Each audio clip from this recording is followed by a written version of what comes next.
Nama Menteri Investasi Bahlil Lahadalia semakin di atas angin menjadi calon Ketua Umum Golkar. Menyusul keputusan Agus Gumiwang Kartasasmita yang tidak akan mencalonkan diri sebagai calon Ketua Umum partai berlambang pohon beringin itu.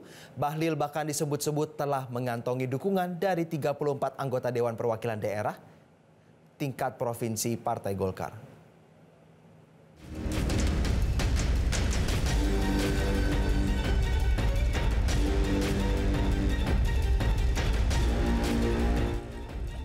Rumor mengenai nama Bahlil Lahadalia untuk menduduki posisi Ketua Umum Partai Golkar setelah ditinggal Airlangga Hartarto kian berembus kencang.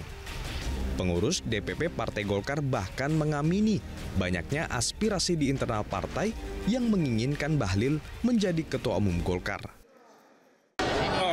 Kan dalam Munas ini nanti kita akan ada Rapimnas, lanjut Munas, ada kepanitiaan, kita akan melihat bagaimana pastinya untuk Munas kan ada namanya proses pendaftaran caketum.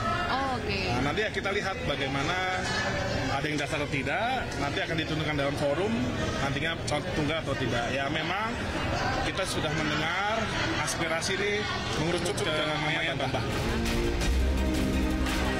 Jalan Bahlil untuk menjadi Ketua Umum Golkar diprediksi bakal mulus.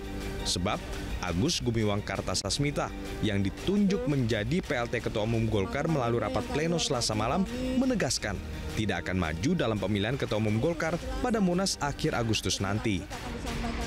Kalau Munas itu yang pasti akan dijadikan forum untuk memilih Ketua Umum baru, Ketua Umum definitif.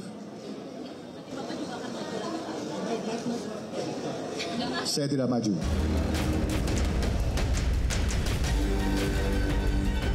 Sinyal kuat Bahlil akan memimpin Partai Beringin. Sebelumnya sudah dibocorkan Ketua Dewan Pembina Bapilu Partai Golkar, Idrus Marham. Idrus mengklaim dukungan kepada Bahlil telah disampaikan sekitar 34 DPD Golkar di seluruh wilayah Indonesia. Sekarang dukungannya Saudara Bahlil sudah lebih daripada 30 DPD 1 se-Indonesia. Berarti dari kalau 38 tinggal 1, 2, 3. Itu pasti nyusul. Dan hampir pasti ini aklamasi. Dan oleh karena itu meskipun bebas semua untuk maju, katakanlah Mas Bamsud, AGK, kemudian ada lagi yang mau maju, saya kira bisa-bisa saja. Dan saya punya keyakinan berdasarkan aspirasi yang ada dari DPD 1, maka pasti semua juga nanti ini akan gabung juga mendukung Bahlil. Jabatan Ketua Umum Partai Golkar selama ini kerap dipegang oleh tokoh yang juga menduduki posisi strategis di pemerintahan. Kriteria itu kebetulan ada pada sosok Bahlil. Ada 3 faktor nanti yang sangat menentukan dinamika persatuan pemilihan Ketua Umum Golkar. 1, ini jadi nomor 1 paling kuat sampai yang paling nomor 3 tidak begitu determinan. Faktor kekuasaan. Siapa yang paling dapat mendapatkan restu dan pengaruh kekuasaan paling kuat. Yang kedua adalah faktor kekuatan logistik dan ketiga faktor penguasaan jejaring pemilik suara. Nah, kalau nomor 1 dibuka kompetisinya secara terbuka, maka faktor nomor 1. Dan ini pola, bukan prediksi saya, bukan dukun politik kalau istilah Bang Idrus tadi. Polanya semua yang terpilih, Akbar Tanjung, Abu Rizal Bakri, Setia Novanto, Yusuf Kala, Airlangga Hartarto, semuanya memiliki kedekatan sentimeternya sangat dekat dengan presiden yang sedang berkuasa.